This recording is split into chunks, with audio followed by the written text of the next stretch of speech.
What's going on, ladies and gentlemen, and welcome to Gold School Retro NBA episode 11. And this episode is strictly dedicated for another player that was fallen way too soon. That is none other than Bobby Phills. If you guys don't know who Bobby Phills is, Bobby Phills was a phenomenal wing defender. He was a prototypical 3-and-D wing of what we call in today's NBA game. Had broad shoulders, big body, guy guards multiple positions, and had to guard the team's best shooters. None other than someone who gave him a lot of credit, the greatest of all time, Michael Jordan. You guys don't believe that? You guys need to read up a lot and listen to what Jordan said about Bobby Phills.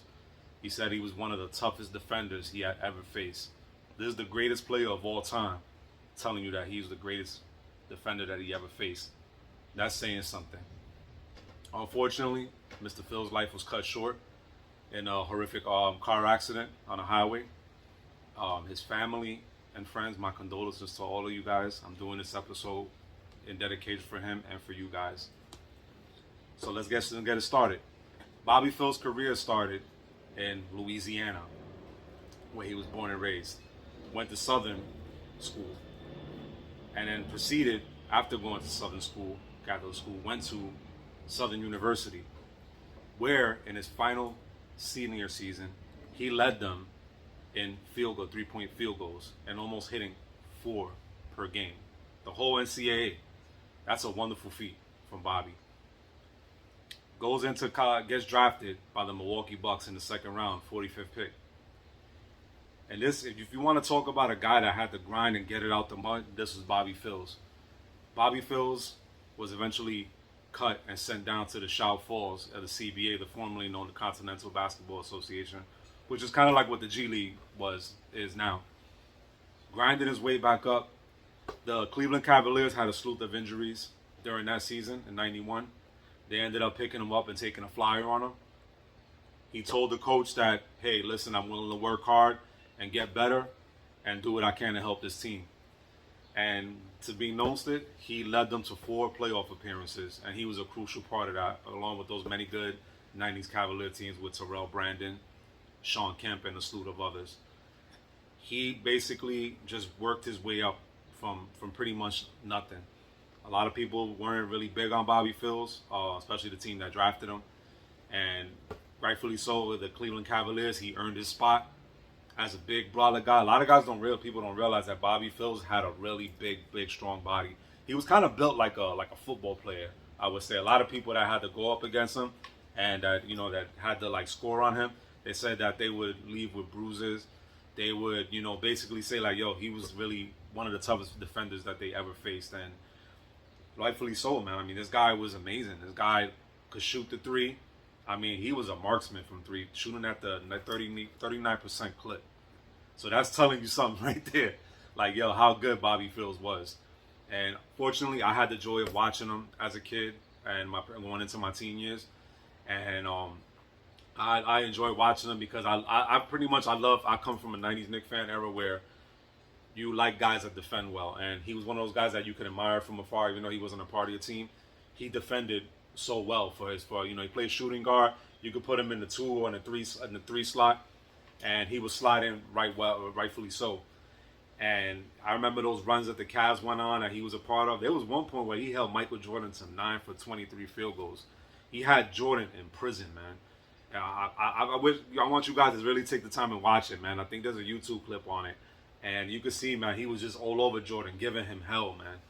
And that's one thing about Bobby Phills, man. He would give it his all defensively. And that's the kind of guy you need on every team, even in today's modern NBA game. And he was just a phenomenal player, man. He went on to go into the Charlotte Hornets, and he was a part of some good teams with the Hornets that never really got to take off because of his tragic death. His team, David Wesley. I mean, these guys, the running point, the guy, he was running the 2, the 3. I mean, you could put him in any system and he would fit in perfectly because he could shoot and defend at a high clip. And in today's NBA, he would definitely shine as well. And he just comes from a slew of basketball, man. I mean, this guy just basically eat, crapped and breathed basketball. He was a wonderful, wonderful person, a wonderful player. And everybody that talks about Bobby Phills has nothing but great things to say about him. And unfortunately, when he passed away, they retired his jersey. Actually, he was the first Hornet to ever have their jersey retired. That's a pretty cool feat. And even through numerous changes with the Hornets, as far as like changing the name, his jersey is still up in the rafters, that number 13. And throughout the remembrance of him on that tragic death of his death in 99, 2000, teammates wore a patch on their jerseys, the number 13, in memory of Bobby Phills. And that's one play I wish, just like how I talked about in my previous episode, Malik Sealy, he was a player that I wish I could have seen for his career play out. Because to me, he was kind of a modern day what Joe Johnson was, albeit a better defender. But he was just had the same shooting acumen, and had a lot of similarities as Joe Johnson. And shout outs to Joe. And it was just a lot of great things that were wonderful about Bobby Phills. And to this day, his legacy carries on. His son plays in the G League right now for the G League Swarm. His son Trey, he was basically played with Zion and R.J. Barrett. This guy was Mr. North Carolina, was highly scouted, highly recruited. Just basically wore that basketball, mantra on his shoulder, just like his dad. And his daughter Christy, she was in Wagner University for a little bit. Now currently she's in the Florida Gulf Coast as a redshirt. So look out for her because she's gonna be something special too. And I hope she makes a WNBA and carries on a legacy just like your son Trey. And shout outs to the Phills family.